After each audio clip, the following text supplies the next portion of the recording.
Online Big Blue, bringing you the best in New York Giants sports talk and entertainment.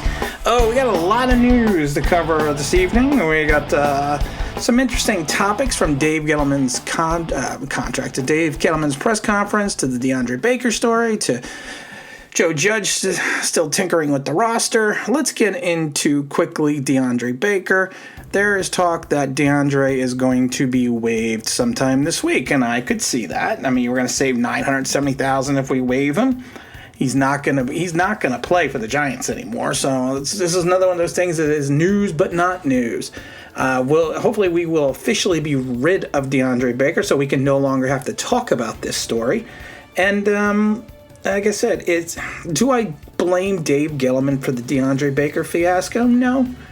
Because he's got a coaching staff, he has a scouting staff, he's got player personnel people. He's not going to know every individual nuance of every single player he drafts. He's going to trust the expertise of the people around him. So you know what? Maybe the Giants missed some red flags with Deandre Baker. I do not know personally, but you know what? The situation seems to going to be reaching its conclusion. We're going to get some clarity, and it's going to be done and over with. I do feel bad for Deandre also because it just came out that he is going to also be sued in civil court for $100,000 from some of the people, some of his alleged victims. So not only is he going to have the criminal case to worry about, he now has a civil suit against him, and he's not going to have his NFL money coming in. So you know what, DeAndre is getting it from all sides. So I mean that's that's kind of what you just have to look at with DeAndre. It's not like you want to. It's what? Let's let DeAndre ride out into the sunset, and let's just not even worry about him anymore. Move on from here.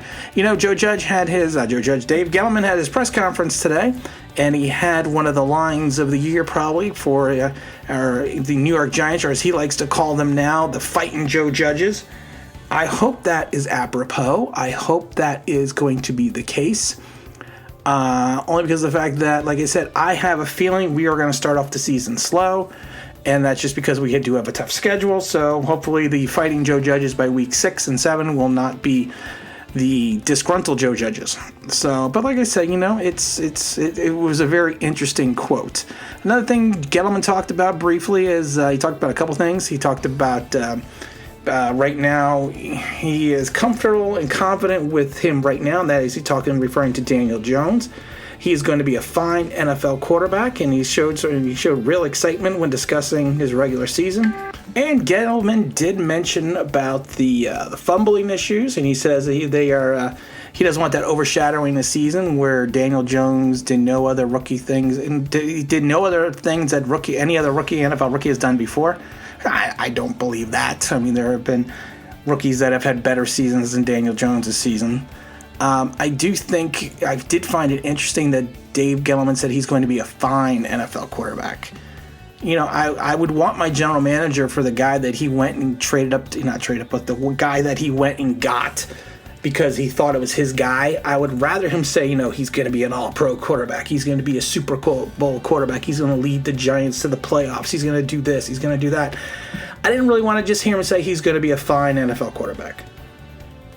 That doesn't show me the excitement. And to say that the fumbling overshadowed all the other stuff, that's not. The fumbling was a big issue. The turnovers were a big issue.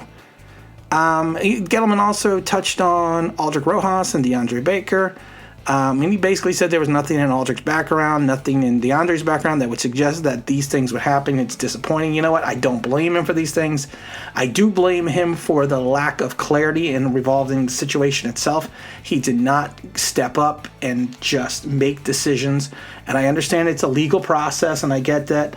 But like I said, you dumped Aldrich fairly quickly, and you've let this DeAndre Baker situation fester now for a while. And like I said, we've known now for weeks that he's going to have issues. I understand it's a timing issue, and it's a timing issue with the league and the commissioner and everything else. But you know what? Like I said, it's I don't know, Dave. I don't know, Dave.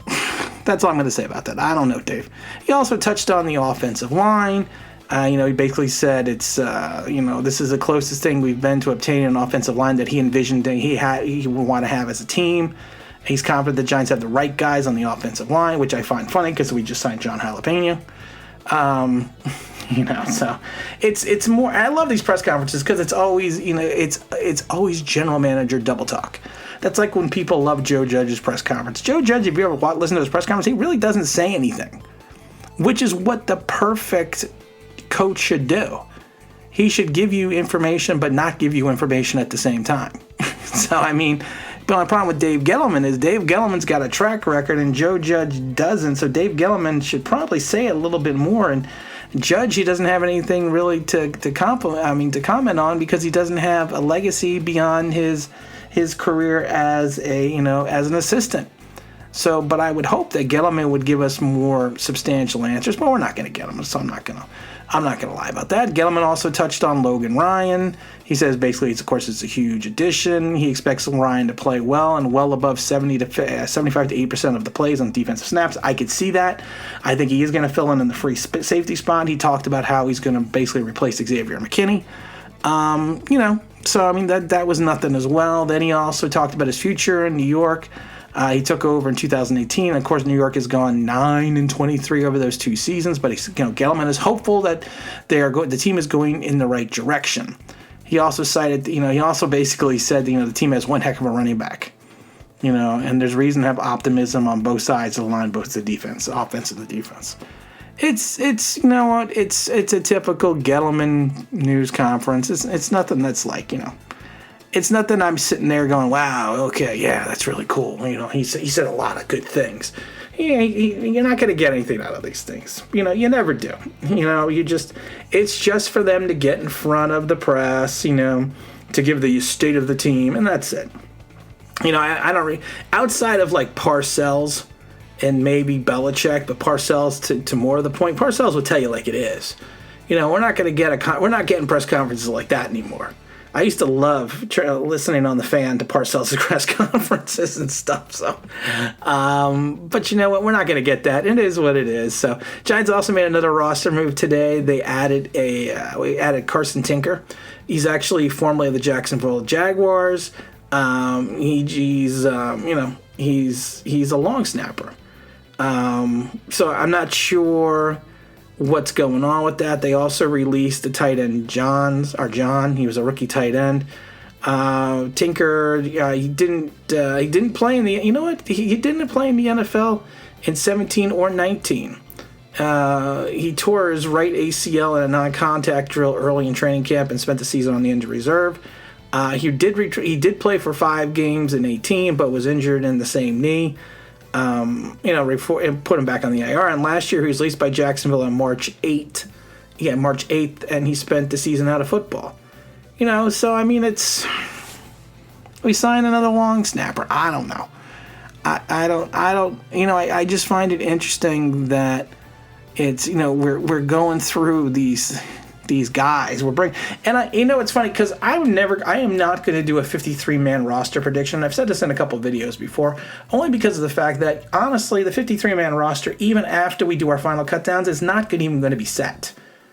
It's going to be it's not going to be set because of the fact that we're going to be scanning the waiver wire. We're going to be looking to either pilfer someone that got waived, or we're going to be looking for guys to fill out the practice squad, or we're going to be looking for guys that you may never even heard of, or that pick up to fill in spots on the roster, and guys that thought they were going to make the team may get released.